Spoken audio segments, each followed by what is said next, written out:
Hello,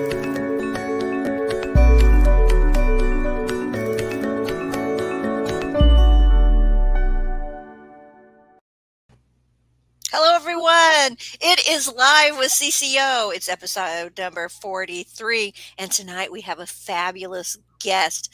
I want you to help welcome Stacie Buck. I'm going to tell you more about her because we are going to talk about the CIRCC exam, the credential, information about the course that she offers. This is a course that we vetted with her, and I know that there's a lot of people out there that have questions about this credential. It's kind of like a hidden credential, doesn't get mentioned a lot in mainstream coding like some of the other specialty credentials. And we're going to answer your questions, let you know about it, and if it's going to be a good fit for you. So take a moment to say hi to everybody in the chat. Let us know where you're contacting us from. I like to always see that in the chat. And let's talk about Stacie and her background. Now, we're going to leave this up in YouTube so you can come back and reference this. And I'm going to highlight and not read all of this for you because, like Stacie said, this is just a quick bio. She's been My doing short this version. condensed version. But what we want to let you know about Stacie and her background so that you know you can trust what she's telling you is that she is now the senior consultant at RadRx. This is in Florida. I don't know how many of you guys are in Florida, but shout out to you guys. She's in Stuart, Florida. And that she also has almost 30 years of healthcare industry experience. And I think she looks pretty young. The only reason Well, thank you. Because when I hear 30 years experience, I think I'm so old when I hear that. Well, I can say that because one, I just had my 35th high school reunion, and two, I started in the medical field at 18. But I did too. 18, Yeah, I was 18. That's why we look so good. Yeah, I was 18 when I started, so I can relate. We knew what we were interested, right? And if you notice here, Stacie's career has morphed through the years as she's gotten experience in different areas in the medical field. But like us at CCO, obviously education is something that she's drawn to. She's done over 200 seminars, and she writes for the AAPC's Healthcare Monthly, as well as AHIMA's radiology management. The Journal of AHRA. I'm not familiar with that one. Is that one of AHIMA's? No. So radiology management is the journal of AHRA, which is the American Healthcare Radiology Administrators. So those are your radiology department administrators. There you go. Okay. And she wrote the Cracking the IR Code, Your Comprehensive Guide to Mastering Interventional Radiology Coding. Is that for your course? Is that the book that you wrote for your course, the textbook? Yes. So the book is part of the course, but it's also available as a standalone product purchase. For those who don't want to take the course, they can purchase the book separately. But yes, it is part of the course. So we're going to give you more information about that type of stuff and her website and how you can access some of the opportunities that she has at the end. We always have a resource page there. But another thing that Stacie's done is she's in podcasting, and I love what she has as the title of her podcast. It says, "Who cares what Stacie says?" If you are into podcasts, absolutely jump out and find Stacie's podcast. I know she's got on here. She says you can go to Apple, Spotify, Google Podcasts, and Anchor, and some other platforms probably to get that. I am not a person that listens to podcasts, but I know I'm missing out. So it's my fault that I'm not doing that. And if I was, then I would definitely listen to Stacie. All right. So obviously you don't care what Stacie says if you haven't listened. I have to tell you something though, Stacie. I remember seeing that pop up on something, and I was trying to come up with like a consulting side name. What would I call it if I wanted to do consultations? You know how you have to have a Mhm. you have to have something on your checking account, all this other stuff if you're going to do side stuff for taxes and things. And I saw that title, and I thought that is cute. And so mine is just Ask Alicia. But I thought of it mine because of yours. So it's not quite the same thing. Well, let's get into what we wanted to talk about. I know there was a poll that's in the YouTube. If you guys haven't already done the poll, take a moment to do that. We're just curious. At the end, we're going to see if we are marketing to the right group of people, to know if this is something that you're interested in, or you're just curious about the CIRCC. So I'm going to now just talk with Stacie. Well, we're really casual guys, right? I know that many of you have been on our CCO lives, and this is a way for us to get information, and honestly, a great way for me to just have fun. I love learning about this kind of thing. This is a credential I've heard about. I know several people that have it, and I've always thought, oh yeah, I really like interventional radiology. I like reading it and doing some of the auditing stuff and everything, and the education for providers. But we'll talk about, is this a right fit for you? But first, let's talk about the credential itself.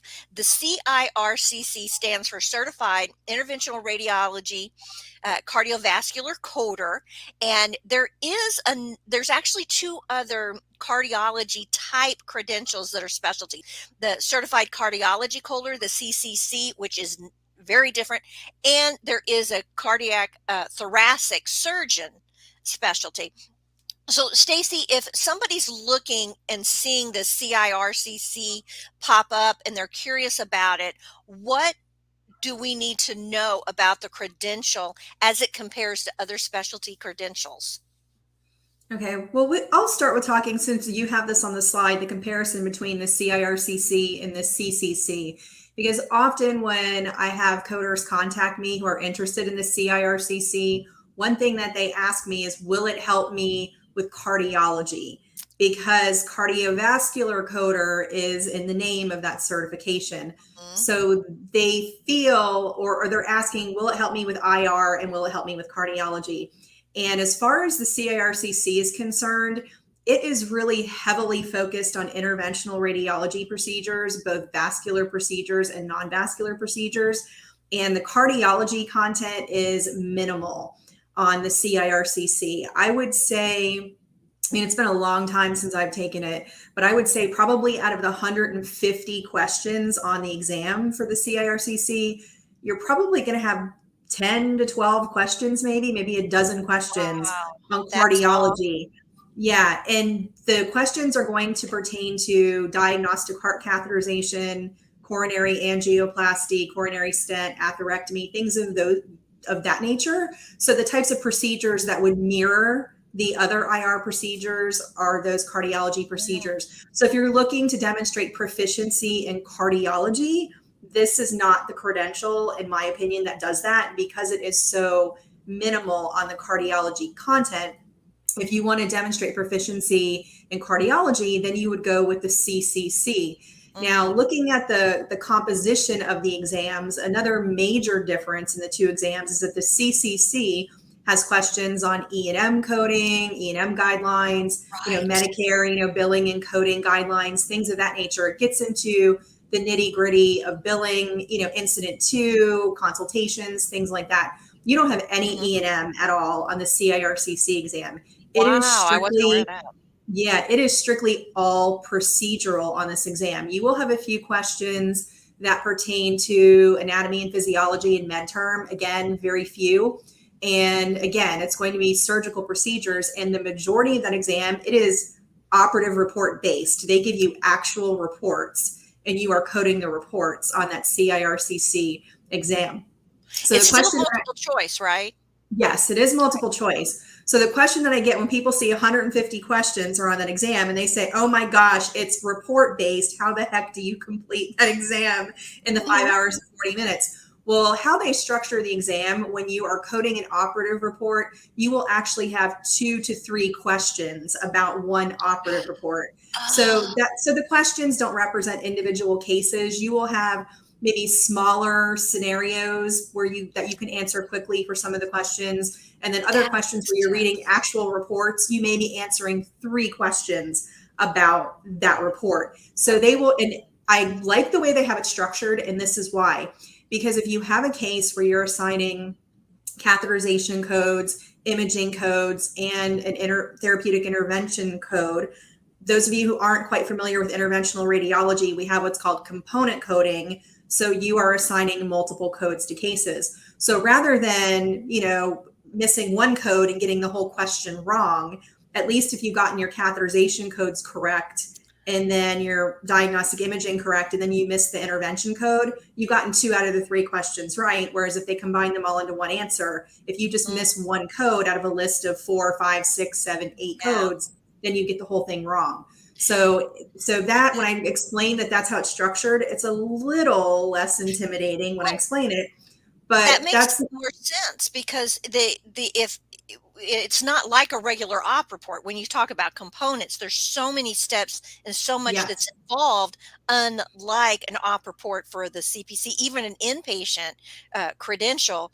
You only have a few codes that you're dealing with, regardless. But this, you're multiple codes, right? right. You can have, I mean, some interventional radiology procedures are one code, some can have 10 codes, 20 codes, 30 Yeah. codes. Oh my When you word. get into that many codes, those are the more rare scenarios, and you're not going to have those crazy scenarios on the exam. I feel like on the exam, they do a really good job at giving you shorter operative reports. Hmm. I actually have a practice exam that I have available that people can purchase. And my practice exam is 150 questions, just like the actual exam, where you can take that. And people have told me, Stacie, your exam is harder than the actual exam, which I Yeah. think is good. So if you can take Yes. the exam and pass Yes. it, We hear that then with ours too, and yeah, I'm gonna guess that your rationale, do you give rationales with them?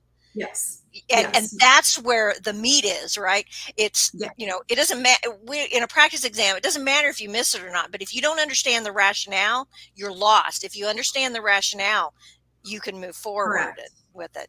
Correct. So that's been a very helpful tool because they're with AAPC, they don't have a full practice exam available. They have 50 questions that you can purchase as a practice exam. So it doesn't really Mhm. help you. It will test your knowledge of coding for those 50 questions that they have. But the problem with that is if you're looking to manage your time for that Oh, exam, yes.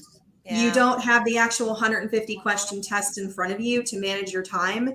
And the number one reason that people say why they don't pass that CIRCC exam is because they ran out of time to We hear finish that all the again and questions. again. In fact, that's kind of how Stacie and I got together, is that she has the knowledge about the credential, the exam, the education, uh, and she was looking for somebody to assist in exam prep for the CIRCC, and we do that. And it's taking a test is, you could be the smartest interventional radiology coder in the state, and you may not have good testing skills.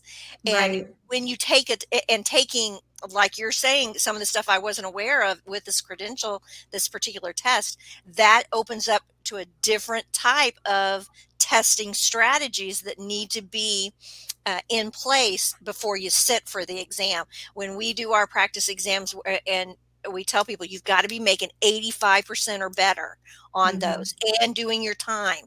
If it takes you Yeah. 3 days to get 85% or better, it's not going to work.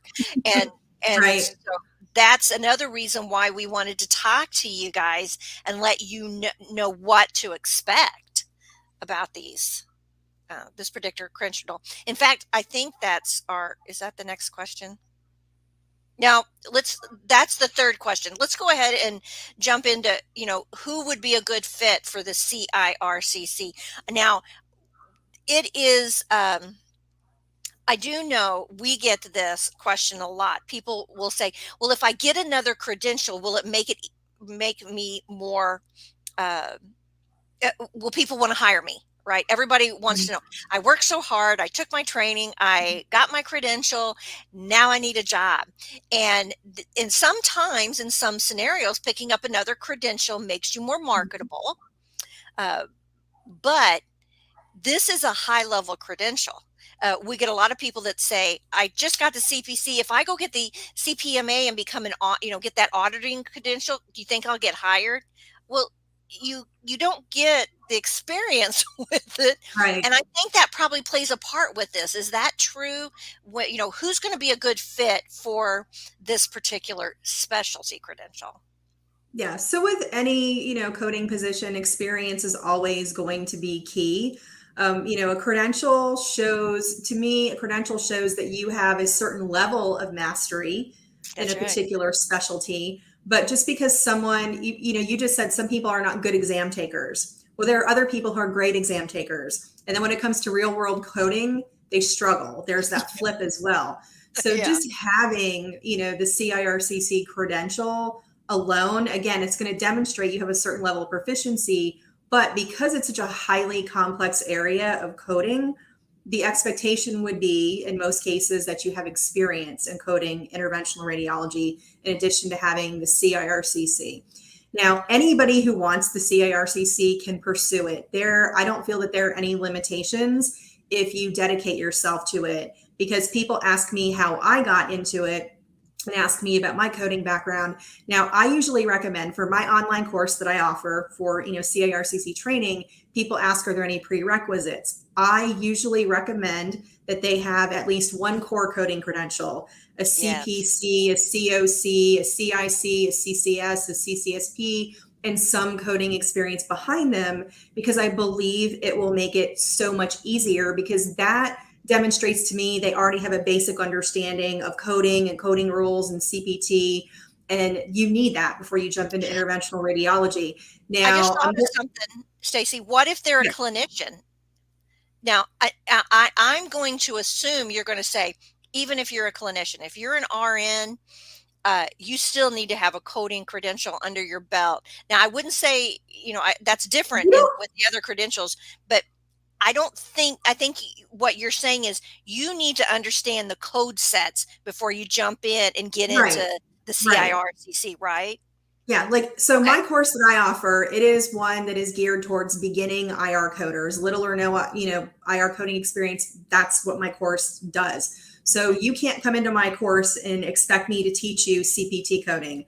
I Right. assume you already know the basics of CPT coding, and then I'm just teaching you the actual specialty there. Right. But again, there's not like a one size fits all.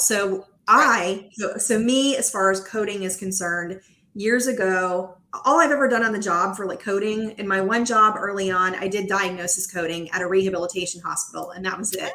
And then from there, I went on to a company that US Diagnostic, which provided diagnostic radiology services. And so I got hired as their auditor to audit diagnostic radiology. And I had never done that before. So they took me Mhm. on. I've been doing laboratory audits when I worked for Mhm. HCA prior to that. So I had laboratory auditing experience, diagnostic radiology auditing experience, and that was it before I went into interventional radiology. Now, those of you who've been in the coding field, you are probably thinking to yourself, well, gee, lab and radiology is what they call ancillary and like entry Yeah. level coding jobs. So I had only done those more basic specialties before I got into This interventional is radiology. this is So literally teaching somebody to swim by throwing them into the ocean. yeah, and it was a struggle. I'll share a little bit of my story because I know we have some time this evening to chat. But when I started the job at US Diagnostic, again, they hired me to do auditing for diagnostic radiology. And there were a couple of locations that were doing some basic IR procedures, not a lot. And when I looked at the IR procedures, I didn't know what the heck to do with them. I tried to gather all the information I possibly could to like learn IR coding and teach myself, because I'm very good at being Yeah. self-taught. If you give me a book to read, I can teach myself and then take it and like run with it. That was not happening with interventional radiology. So the little bit that we had, we actually paid an outside consultant to do the review because it was minimal. So we just passed that off. Then later on, when I was working at another company, it was a billing company and a consulting company, we were having all of these requests to consult on interventional radiology, or do outsource coding and things of that nature. And we would have to outsource it to other people. We would have to bring on 1099s to do that. Wow. And it was frustrating to me that I didn't have any involvement in that. So after I had tried to learn IR for years, and then I just gave up. I'm like, I can't learn this. I don't understand it. It's too hard.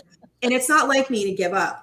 Well, what happened was when we were started getting all these opportunities to our company, I said, I have to find a way to learn this. So I actually ended up going to a free seminar that was put on by a vendor.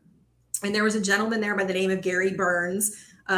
He was with Medical Asset Management back then. I don't know if he's still there now or not, but that day when I saw Gary Burns explain IR coding, it finally clicked. I had found the right person who communicated it in the right way.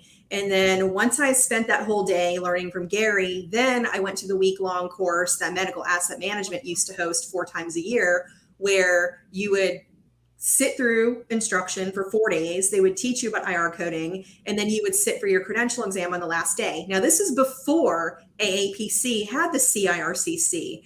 Medical Asset Management used to offer a CIC, Certified Interventional Coder. So that is where I got my original certification from them.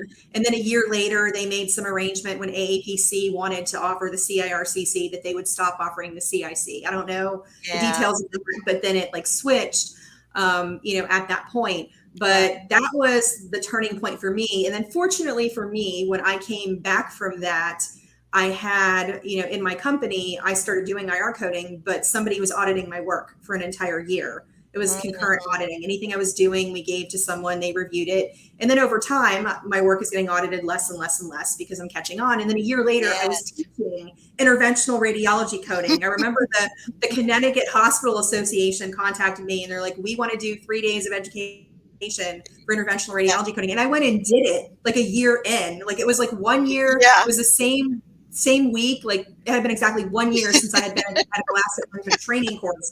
And I couldn't believe it. And so I kind of found my groove there, and my teaching style, I think that's what differentiates me. Now, I'm not going to lie. I took a little bit from Gary Burns and his teaching style. That's good though. because it worked. So he's my inspiration. So if he ever hears about what's on this video, Gary Burns, thank you. You're my inspiration, and you turned everything around for me as far as interventional radiology coding was concerned. So for me, it was just timing, the opportunity was there, and then just finding that right person and making it click. So now I've been coding IR since 2006. Wow. So okay, that's 15 years at this 15 years at this point in time. And so I've seen a lot of people struggle with learning interventional radiology coding, and I will get back to the salary thing and who it fits with. I'll get there. I didn't forget the question. So I've seen a lot of people struggle with it over the years. I wasn't the only person. And so what happened, so that I have the online course that I've been offering, and a lot of people have taken this CIRCC exam and passed that.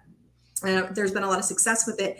How that came about was one of my clients came to me and said, I've been studying for the CIRCC. I've taken, this course from another vendor, and I'm lost. I don't quite understand. Do you have anything? Can you help me? And I told her, I don't have anything currently. I said, but if you want me to tutor you one-on-one for 8 weeks, I will work with you. So we did that, and she took the exam and she passed it. And she said, you made it so easy. She's like, all this time I've been lost, and I finally understood it. And so after I went through that process with her, I said, hey, I think I have something here. The light bulb went off. Yeah, I never had really thought about it doing on a large scale. So at that point, I started doing 8-week boot camps where we would get on in the evenings, once a week for 8 weeks, and go through all the material. And even stretching it out to 8 weeks, people said, I'd like a lot longer to absorb the material. So then it became a 6-month class. Then it became 12 months fully online. So now it's 24/7 on demand. You have access for 12 months to work your way through the curriculum.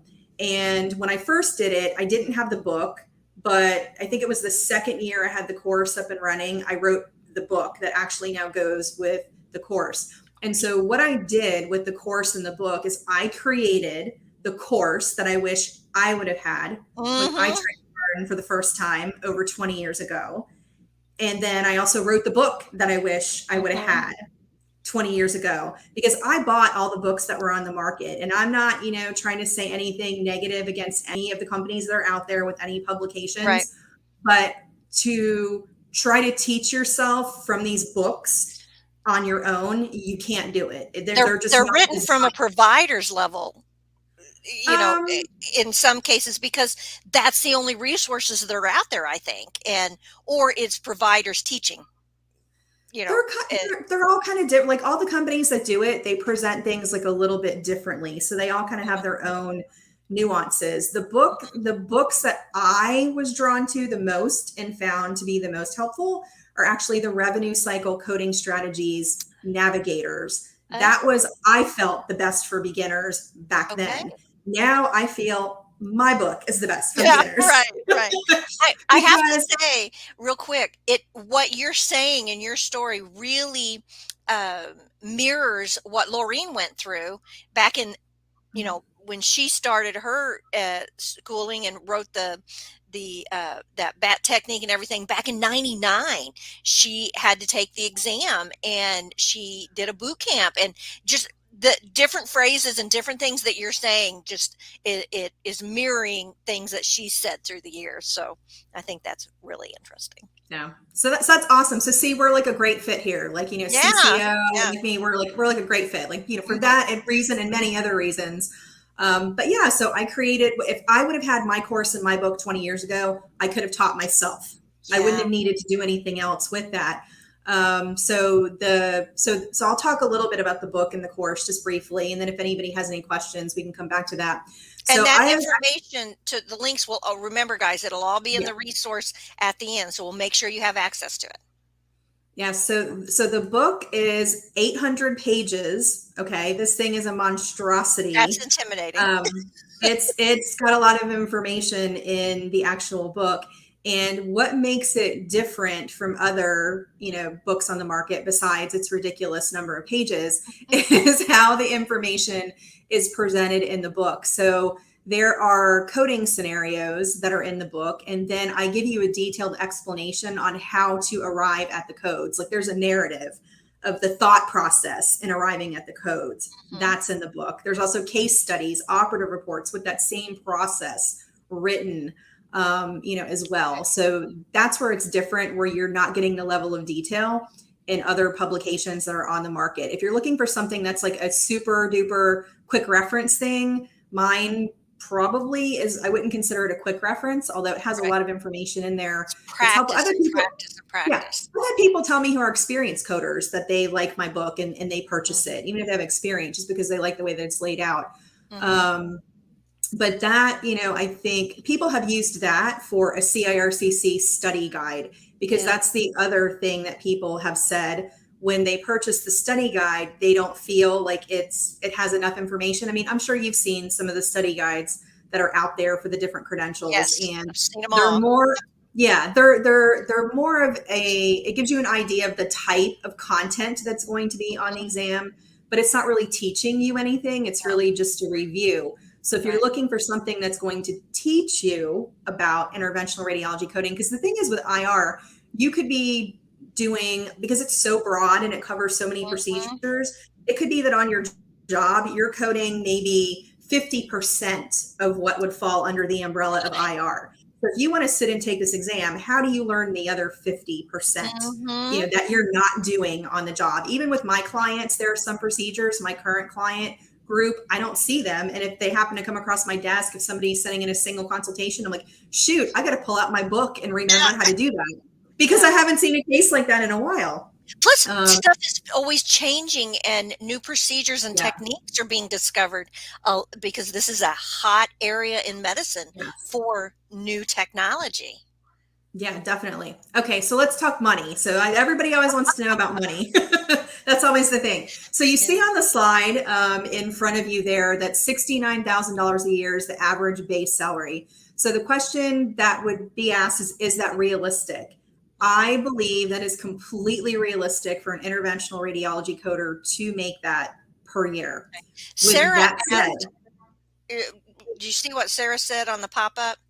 Is that If the practice applicable? has both cardio and IR, would the CIRCC be a higher pay than the CCC? Well, that's going to depend on the practice and where they consider whether they consider one to be more valuable than the other. I can give you my opinion and tell you, as someone who's going to hire someone, I would say that the CIRCC carries more value and should pay I more was going to money. say I would say that too, Yeah, because one, first of all, they can see more patients in a day, no brainer because of the procedures, but it is one, think about what the providers are being paid. So interventional radiologists make more money than cardiologists. I mean, it's a right. cardiology component. So that's always a good way to think of it. So great question, Sarah. But yeah, I think Yeah. I, you can have some really high top cardiologists, and cardiologists is it Mhm. used to be the top three, but interventional radiology has bumped cardiology down a little bit. Yeah, but so $69,000 a year I think is doable. Now, like any coding position, experience is going to be a factor. That's a given. That's just the more experience you have, the more money that you are actually going to make, and Right. regardless of what specialty you go into.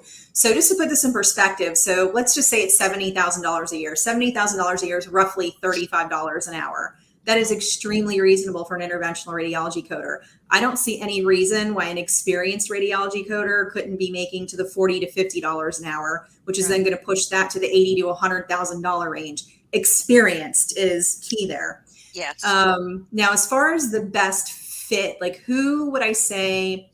Let me put it this way. I think the coders that are working in a hospital or an ambulatory surgery center doing same day surgery coding, who already have some exposure to this, I believe that they would see the most instantaneous benefit to adding the That's another credential. point. Great point you make, Stacie, because a lot of people don't realize that these interventional radiology procedures, you can have a whole ASC that is devoted to this, and it's one of Yes. those get you in, get you out type things.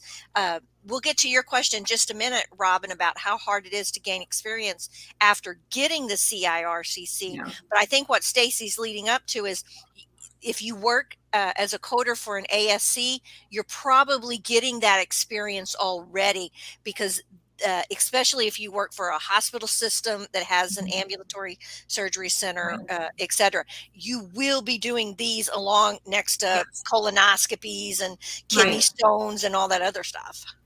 Yeah. You also have the latest trend with interventional radiology. You have physicians doing these procedures in the office in what they call an office-based lab. So Okay. that is something where they are pulling them out of the hospitals, they are pulling them out of the ASCs so they can get the full reimbursement amount. I don't know all the Wow. credentialing requirements for an office-based lab.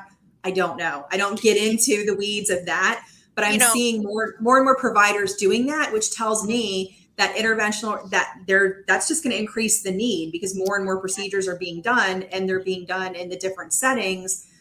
this makes me think of something too, Stacie, is I remember when I was working at the hospital and I would go through and do, like the step down, get rotated in through with like step down. A lot of times these IR procedures back in the day, we're talking, 25 years ago, there was a wait time after you had one of these procedures, right? Because again, they're sticking a big tube up a major artery and you would bleed out and all this other stuff. That as technology started changing, now that they can do these procedures, they're Mhm. safe, they can Yeah. clot those areas and things. This is stuff that you couldn't do before. So I see why doing them in the office would be safe. They would just have you lay flat for 2 hours and you're out of there.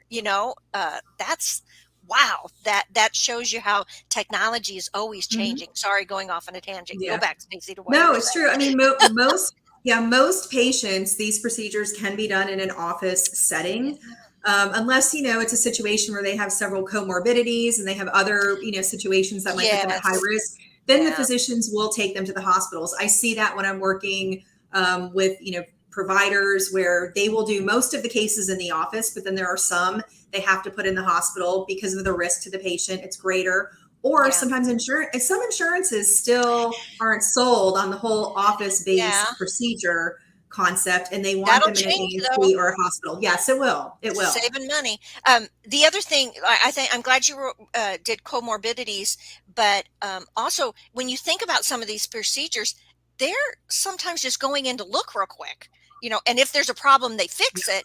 But isn't that the case with interventional radiology? It's they're looking. It's not a screening. It is diagnostic, but they don't know what to expect, and there may not be anything there, or there may be.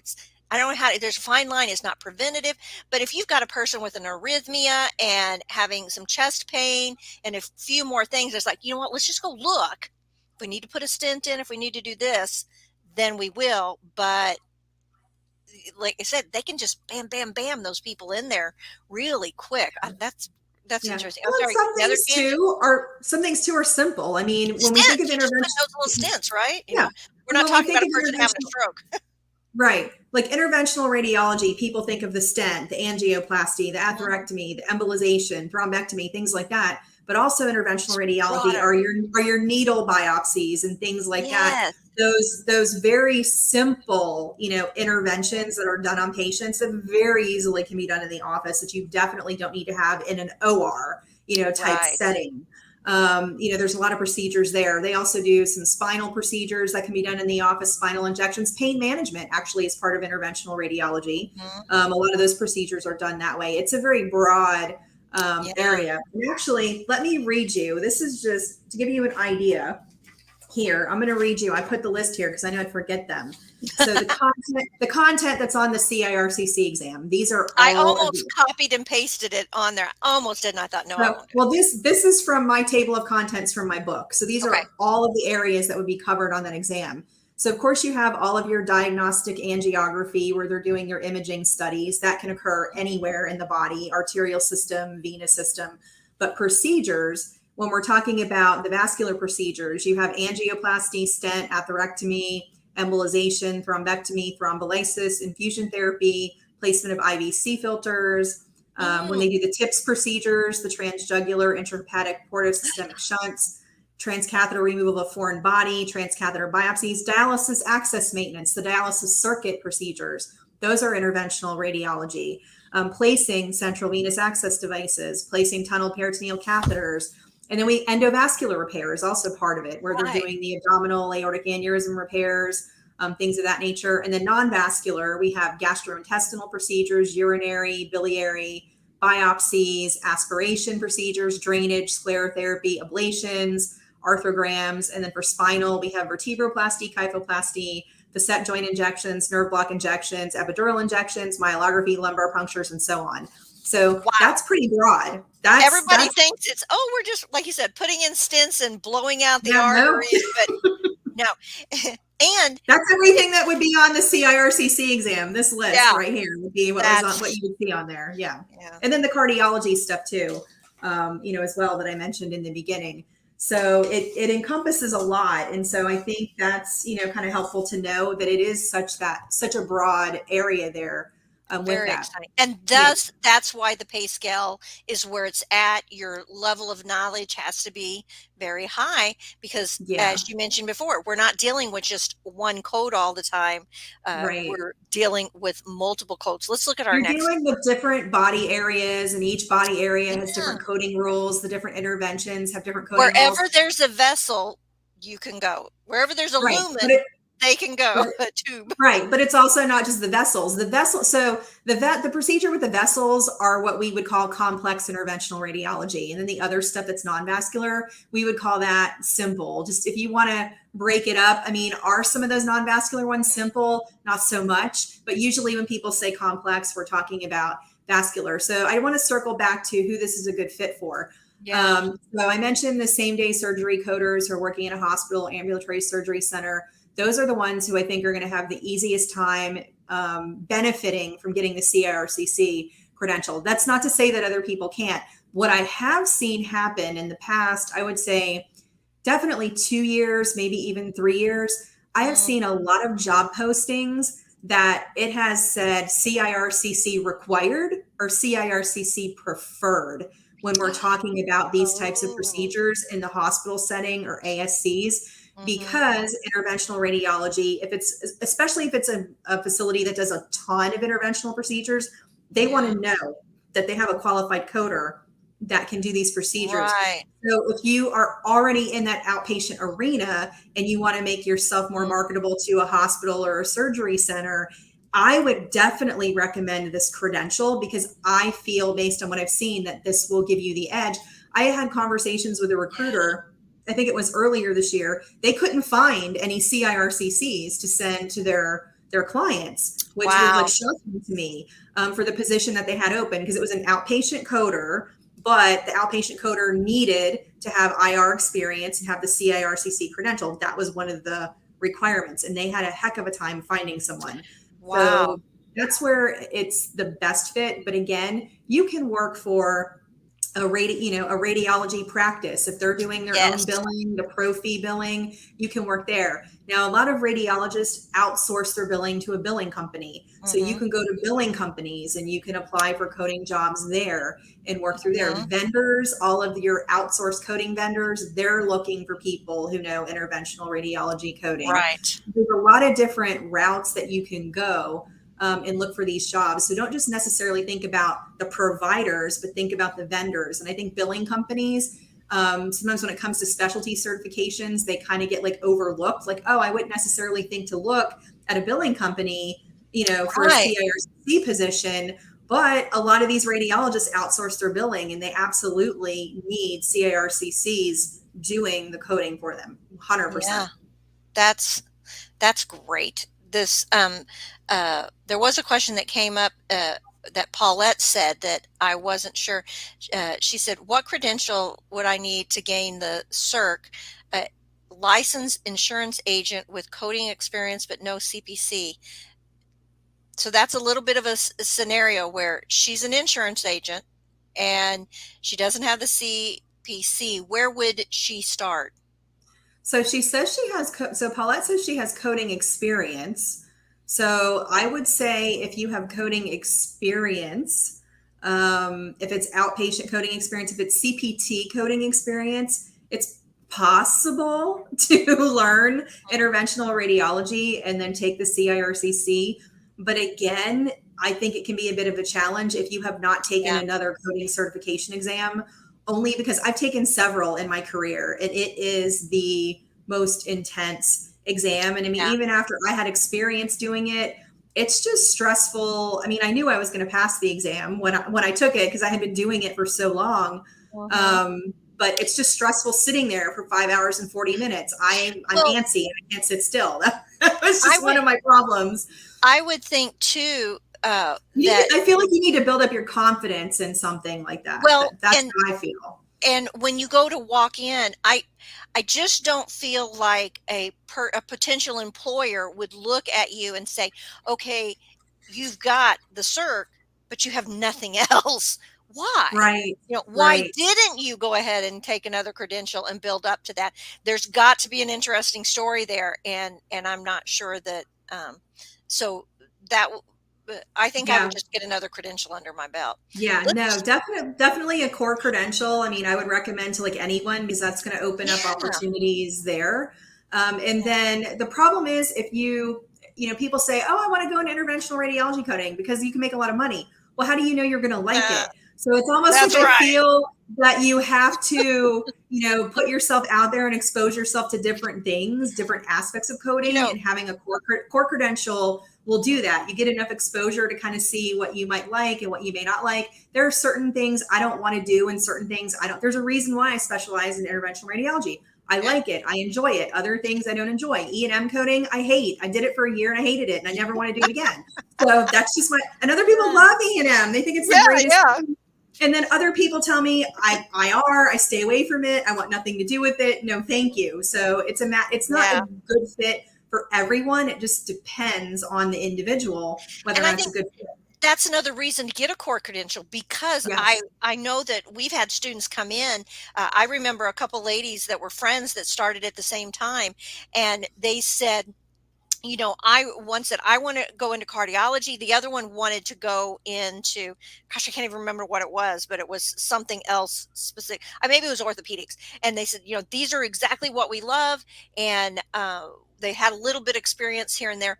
They got into the course and started doing the coursework. And in those areas, they said they hated it. And they actually Mhm. flipped. The one that thought she loved cardiology absolutely hated it, Yeah. was really intimidated, and said, and ended up liking the other area. And the other one said, oh, you know, again, I thought I would love it. So having that core credential and taking the education for it gets you Yes. exposed to it. It's like taking an internship for a doctor. Mhm. They become an MD, and then they say, Yeah. okay, now you have to go to all these specialties to decide Right. what you want to do. And so that's another reason Yeah. to do it. Yeah, it gives you a good foundation, and then it Yeah. exposes you to all the specialties so you can figure And the out what multiple you code sets, you right, know. what you wanna do. So I wanna make sure I don't forget to say this. Now, the CIRCC exam, it is an investment. And when I say it's Oh, an we did talk investment, about this. we're talking about cost here, okay? So I want to be clear about Yeah. this. With the CIRCC credential, this is going to be, I think it's the most expensive exam that AAPC offers. If I'm not mistaken, the exam fee for the CIRCC exam is $400 to sit for this exam. I've never seen them do a discount on it. This is one that they don't seem to do any discounts on for exam fees. Now, after you get your certification, what's different about this is that you have to earn CEs that are specific to the Mhm. CIRCC. So there's 16 core CIRCC CEs that you have to earn.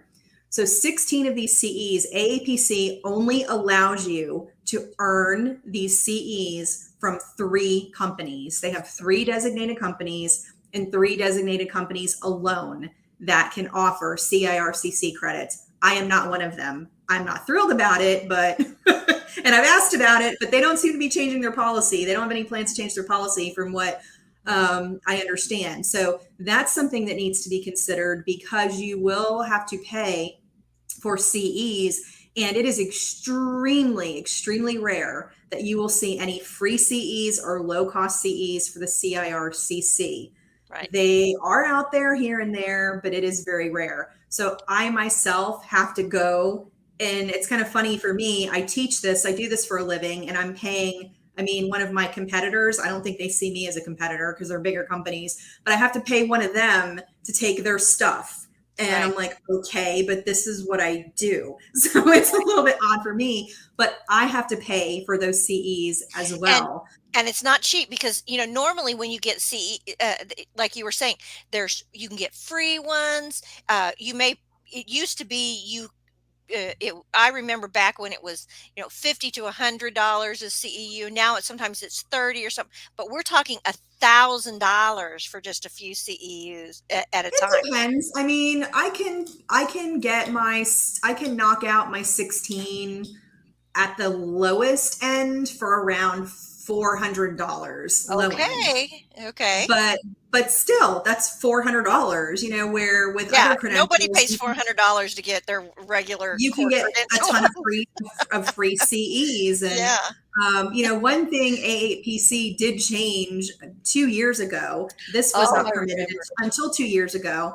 So when I speak at an AAPC chapter meeting, those are now approved for CIRCC credit. That Right, only that was happened 2 years wonderful. ago. Before then, the chapters weren't even allowed, but Right. they only have a few designated speakers that have that Mhm. designated exception. So that's the only opportunity you have to possibly get a free CE if you from Yeah, AAPC. If your chapter has myself or one of the other approved speakers, it's a very short list. I think there are, yeah, other than the 3 companies that already are allowed to offer, I think there are 2 other people besides me that were given that exception to for chapter meetings and chapter meetings only. It's so strict that when I write articles for Healthcare Business Monthly about IR, they can't give me CIRC CEs for that. That's how strict it is. So, yeah, which I know it's kind of funny, but they can't but do that. so So again, the point is that it's yes, going you to get cost paid you. more, but your Yeah, investment for your education and your continued carrying this credential is an investment in your time and in your pocketbook. So consider that when yes. you go to sit for this exam, and that's why if it's one that you love, then again, that's okay. Yeah. Yeah, Uh, it's a great specialty, and if you enjoy it, if you've been exposed to it, I mean, I highly recommend it. yeah. The earnings potential is there, but you have to stick with it and don't give up. Like breaking into any Right. area of coding, it doesn't always happen overnight. I've seen a lot of coders, so kind of how you can transition into it. Like myself, I told you I did laboratory coding and I did diagnostic Mhm. radiology coding. Now, I've seen a lot of diagnostic radiology coders transition into interventional radiology coding because they were already working for a provider doing the diagnostic Right. radiology coding, and they also have interventional radiologists in the group, or Mhm. they're working for a billing company who's doing both diagnostic radiology and interventional radiology. So there can be that transition that way. It seems like it wouldn't make sense that, oh, diagnostic radiology is so basic compared to Right. IR. And yes, that's true, but it's where you're at. It's the Exposure, setting that you're exposure. working in that allows you an easier transition. So I've seen those who had just have their RCC, which that's the radiology certified coder through the radiology coding certification board, then go on and get a CIRCC. And then again, they're permitted to do some of that coding on Mhm. the job. So it could just be Yeah. a matter of putting yourself in the right place, in the right Mhm. work setting. If you're Networking. looking ahead, if it's something that you want to do, and then the opportunities will open up. You want to try to get in somewhere where interventional radiology is going on. You want to get your foot in with a provider that's doing it and then express your interest in it, sit for that exam, show your interest in it. And if you're a rock star coder in other areas, they're going to see that and they're probably Yeah. going to take a chance on you because a lot of coders are cross trained now. And I Yes. see a big need for that because when a coder leaves, I've seen providers where they have all their eggs in one basket with only one Mhm. person knowing IR and something happens to that person and Mhm. then they're in trouble. I've gotten clients that way for backlog stuff because they're Yeah. all of a sudden they don't have an IR coder and they need someone and now they need to go out and hire someone rather than having somebody in house to Yeah. take over that. So look for those opportunities. If you have a current job, if IR is going on there, try to say, hey, I would like to cross train. Can I learn this? And try to Mhm. push your way in that way and say, I'm even willing to go sit for this certification exam. I mean, if you want Mhm. it, you can make it happen. I'm a firm believer if you don't give up on what you want to do, Right. you can make it happen. This next question that we had, when getting education and testing for the CIRCC, what should I know before I get started? We've kind of covered that, but I did want to point out something that was on the AAPC website. I took this sentence directly from the when you click on the credential itself and then it talks about the credential. It says interventional radiology coding and charging errors rates are known to be high for this radiology specialty. And Yes. that is why, one, they get paid more. Two, it's so detailed, it's easy if you don't know what you're doing to make mistakes. And then three, we have to remember that fraud and abuse is Mhm. something that is watched by Medicare. Now, again, when we look at people who are having these procedures done, they're predominantly that age, right? 65 and older is when your A lot of arteries and Medicare. other Mhm. vessels and other things start. Yeah, yeah, Medicare. And so fraud and abuse is something that, yeah, you're going to be constantly audited. You'll be called to audit. This is not a field that it will always have OIG and other people looking at this in their OIG work plan because whether it's intentional or not, mistakes can be made, and so we want you want to Yeah. think about that. And again, another reason I think that there's such a high standard for, like you said, the CEUs, the Yeah. educational people. You don't want people out there saying the wrong thing. Any thoughts about, you know, when getting education, what they should look at? And I think this kind of gears into there's not a lot of places to get education about this Right. credential. Right. And Yeah. why I think your course, the things we've said about your course is, and we said at the beginning, maybe you could sum it up by saying it's user friendly. Yeah. I Maybe. would say it's user friendly, but let me just comment on the statement that you took from the AAPC website here about having a high error rate. Now, I've been doing these audits going back to 2007. I've been Hmm. auditing interventional radiology claims, and it is rare that I find a provider that has any better than a 60 to 65% accuracy rate. It is extremely rare when I am That like auditing. That is lousy. how it's crazy that every once in a blue moon, I might come across somebody that's like at 75% to like Wow. 80%. That's like outstanding. Like if I see that. So it is something that has a very high error rate. So there's definitely a need. And I've seen, since I've been doing it so long, I have seen that demand for the CIRCC credential go up because Yeah. there are so many dollars attached to these procedures. So Yes. it's not just, am I overcoding, which happens, but am I undercoding? Am I missing out on revenue that I could be getting? I mean, I've worked with Mhm. providers where we have found money.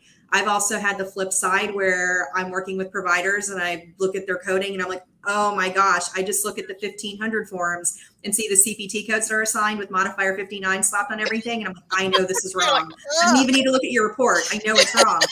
And it's not intentional. It is Mhm. ignorance of the That's right. coding rules. And a lot of it comes from physicians who are doing their own coding. They feel there's a Mhm. code for it. I'm going to bill for it. But you have all these coding rules and coding guidelines where things are bundled and you can't code for it. That's where you need the knowledge of a coder. A physician is not Right. going to know all the ins and outs, and all the rules behind the coding. They just don't know that. They don't want to know it. They don't have time to know it. They're busy Right. treating patients. So there's a lot of value there. So as far as what you want to take a look at when you're considering pursuing this, so this was something else that AAPC put on their website. I actually went out there and said, I'm going to go review again what they say about the Mhm. CIRCC. So AAPC says about the CIRCC, while there is no experience requirement, so they're saying there's no experience requirement, but they strongly recommend that the candidate have at least 2 years of experience in interventional radiology, and then cardiovascular experience is also useful. Please be Mhm. aware this is a difficult high level examination, which is not meant for individuals with little, limited, or no interventional radiology coding experience or training, and we recommend having an associate's degree. So that's what they say Right. about that. Now, with my course that I have developed, as I said earlier, it is designed for the coder with little or no interventional radiology experience. That was my goal in creating this because there is nothing else out there from Right. anyone. There's great stuff out there. And when coders come to me and say, well, how are you different? What makes you different? Is this a good fit for me? I explain to them it is at a more basic level. Now, if you've been coding Mhm. interventional radiology for a while and you're familiar with these procedures and you feel mostly comfortable, you might feel that my course is a little bit too basic for you and you may want to go with something more advanced from one of the other companies out there. I feel like I'm more basic and some of the other ones are intermediate.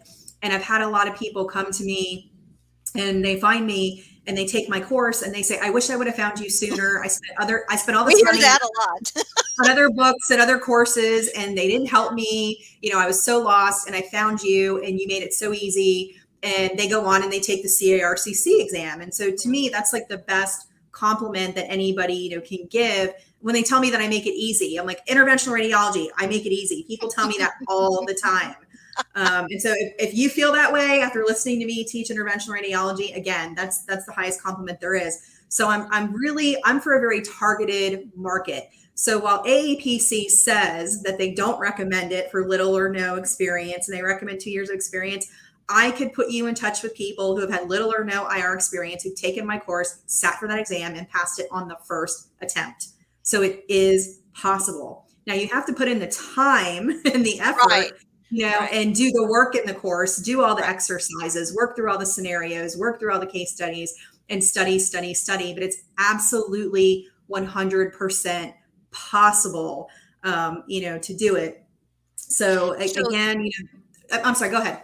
the key really is kind of summing that all up is that if this is an area that you're interested in, then it would be a good investment to take your course uh, and find out if because it will step you through the process. And even if you get in there and you say, you know what, I'll take this course, but then you decide, well, I don't think I'm going to go ahead and sit for the credential. You have added to your knowledge Mhm. base Yes, information that will make you better at being an AC, ancillary, absolutely. ambulatory surgery coder and stuff. Now, I've taken courses where I haven't sat for the Mhm. credential, but I want my knowledge base increased. And so I would encourage people that if you even think that you're interested, then that go in, look at Stacie's course, and give it a try. Get your feet wet, and it you can also put on your resume that you completed a course in this, Mhm. and that they would say, well, why didn't you sit for the credential? And you can explain it's an expensive credential to carry. I Yeah, need more experience in that before that. So right. I would encourage you to think about Yeah. that. I want There to go. there Yeah, I was just gonna say there are a lot of people who take the course with no intention of taking the Mhm. CIRCC. They just want to learn IR and they want the knowledge. They don't want to add another credential because it's more Yeah. CEs, it's more expense, all Mhm. of that associated with it. But they want the skills, or they're doing it on their job Yeah. currently, and they're like, you know what, I feel I really need a little bit more training. I kind of Mhm. struggle with these on the job. I want to perform better at my job. So it doesn't have to And be just to get the credential. some of it's networking too, right?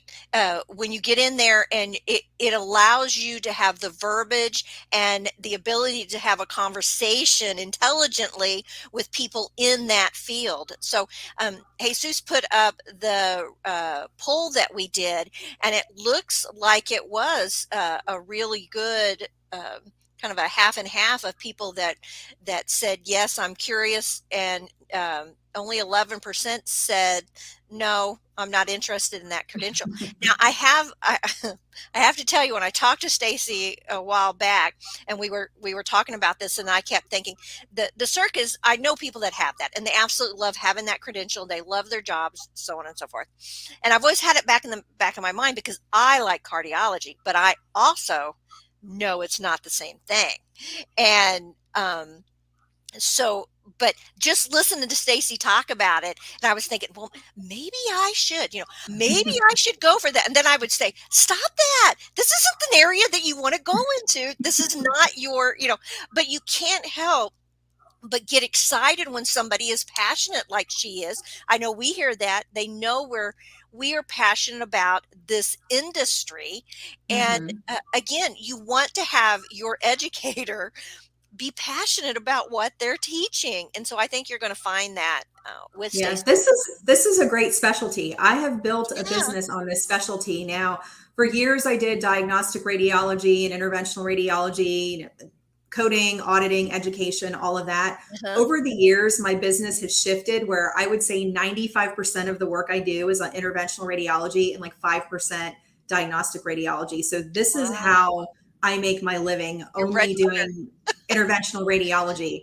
And if you want to do it as an independent contractor, going back to like salary, now on the job, we were talking like hourly rates and what you can make Right. working for Those an were hourly employer. rates. Yeah, as an independent contractor, you can do even better than that in interventional radiology coding if you're doing it as a 1099, if you're doing it. Yeah. Now, when I hire coders, I pay per report.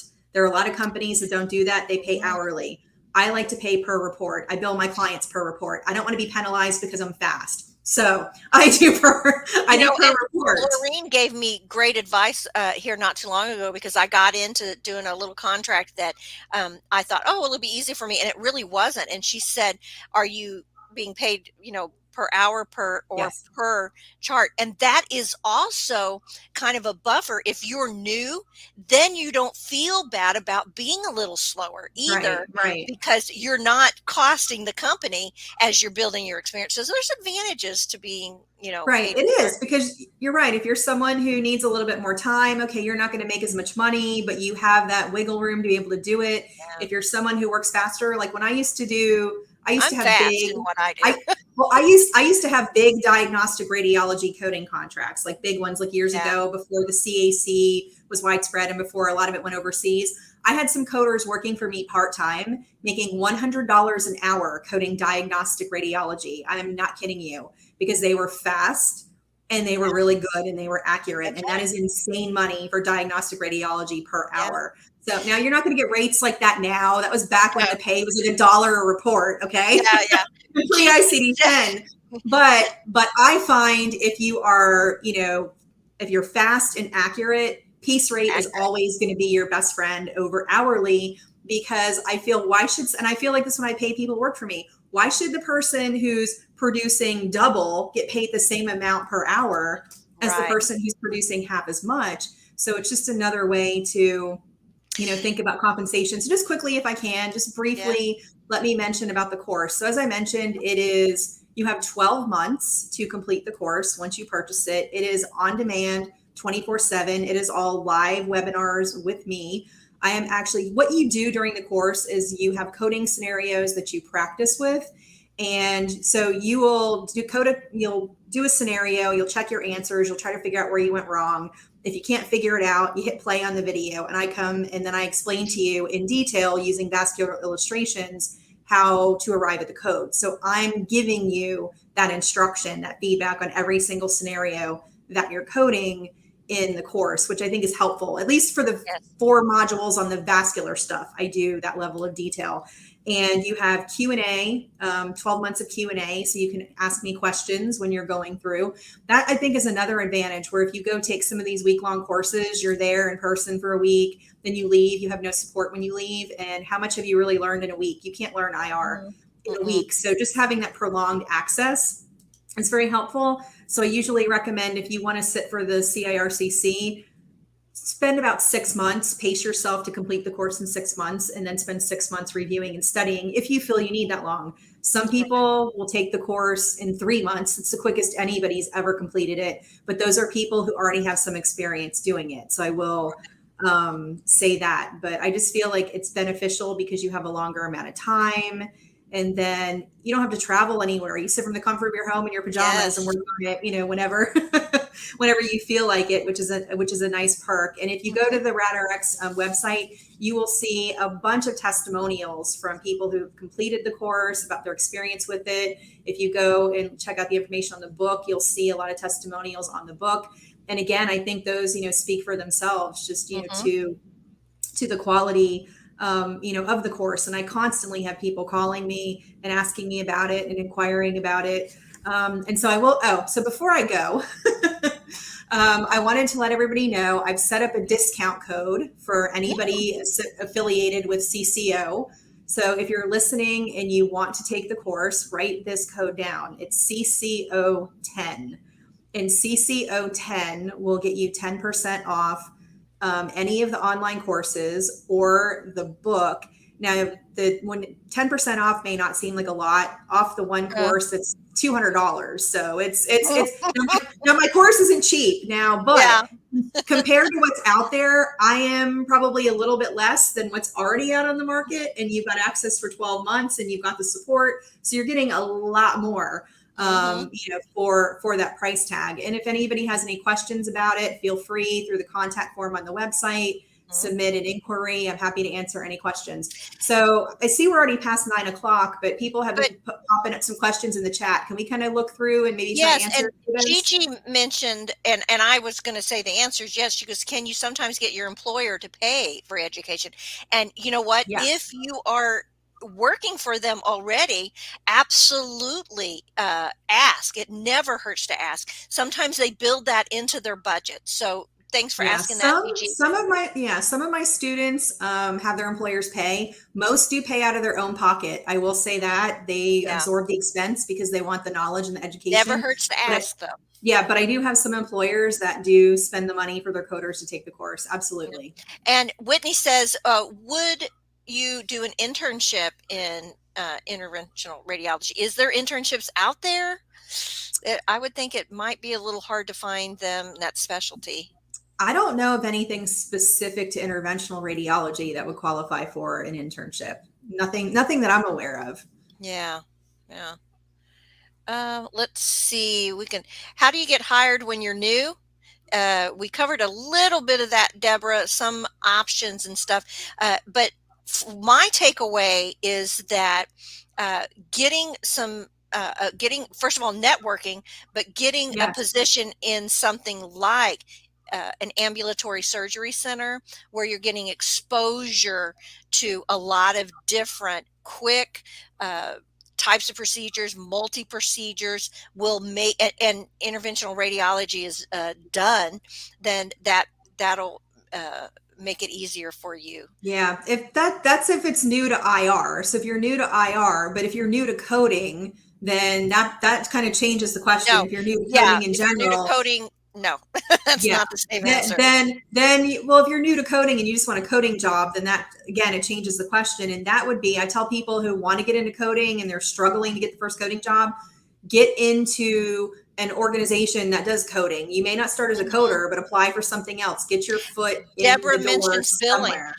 You know what? Yes, billing is Billing good. is a great way because you see the rejections coming in, and then you see the corrections, and that allows you to have a kind of a behind the scenes. Hmm. Surprisingly, billers make great coders, and coders make great billers. It's a really Right. good area to. So Sandra had said, she came in a little late. She said, any prerequisites? Yeah, you really need to have a core credential. We've kind of Well, you don't established have that where to. you don't I said have there to. are technically no prerequisites to take my course, but I recommend having a core credential before taking the course. Yeah, Yeah, or at least we're highly taking the recommended. test.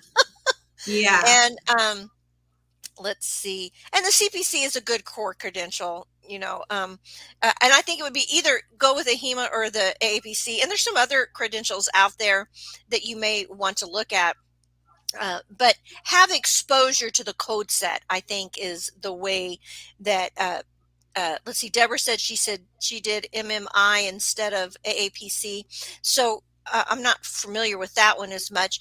But the fact is you need that exposure to the code sets and Yeah, something CPT coding. You want to have if you want to get into CPT. IR coding, CPT coding would be the way to go because most of these are done as outpatients. And when you're doing inpatient coding, that's coded with PCS. But again, inpatients have them done, but these are mostly outpatient procedures. Yes. Yeah. Yeah. So, us people like moi who are ICD nuts, again, that's when I was talking to Stacie. She just was so passionate and made it look so interesting. I'm thinking, ah, but I am a ICD person through and through. Let's see. T-Bird says also working in appeals for insurance companies is good. Mhm. Absolutely. That's another great suggestion. Yeah. Deborah said lab billing and medical claims examiner. Yep. Mhm. Well, you guys, we are over. We had said we would, talk for about an hour, but Stacie and I are very similar in many ways, and we both talk for a living. So I think, and we're passionate about this, our fields that we enjoy, and I think it comes across. So we're going to kind of close out. Know that you can keep carrying on the conversation at YouTube. You guys get together, network with each other. Can I Take mention one more thing? Can I mention one more absolutely. thing before we wrap up? Okay. So in the beginning, we talked about my podcast. I have my podcast, Who Oh, Cares What that's right. Stacie Says? So Yeah. I did a podcast. I did a podcast called Who Wants to Be an IR Coder? That was episode 2 of my podcast. If you go to my Okay. website, radrx.com, click on the podcast tab, look for Who Wants to Be an IR Coder. And then is me for talking like a whole hour about some of the things that we couldn't get to in this session Great are more in idea. depth over there in that podcast. So you may want to give a listen Now we're to bringing it that. up on the And screen for you now, you guys, so yeah, you there can you go. look at it. Awesome.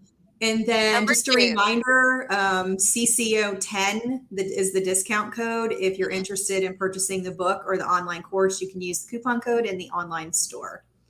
Very good. Thank you. Thank you so Oh, much for having me. I enjoyed it.